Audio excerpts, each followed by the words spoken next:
মনে রাখবেন, রমজানকে যে কদর করে না, রমজানেও যে গুনাহ করে, রমজানেও যে জাহান্নাম থেকে বাঁচার চেষ্টা করে না, রমজানেও যে জান্নাতের আমল করার চেষ্টা করে না, ভাই আমার, ছেলেরা আমার, বাবা আমার, পর্দার আড়ালের মা বোন আমার, সবাইকে এই শেষ কথা বলি। আল্লাহ রসুল বলছে, জিব্রাইল আইসা রমজানের শেষ দিন নবীজিকে আইসা বলে গেছে, ইয়া রসুল আল্লাহ, এত বড় রমজান পেল,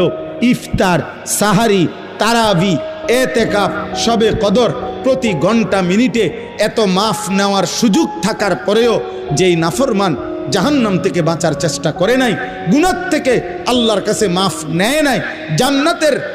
জরুর আশা পূর্ণ করতে পারে নাই, আমল করতে পারে নাই, খোদার কসম নবীজি বলছে,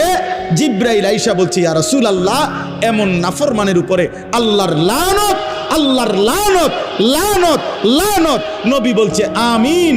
আমিন, মানে নবী বলছে, হ জিব্রাইল, আমিও বললাম আল্লাহ, এমন লানত আপনি কবুল করেন এই নাফরমান উম্মতের উপরে, আমি নবীরও লানত।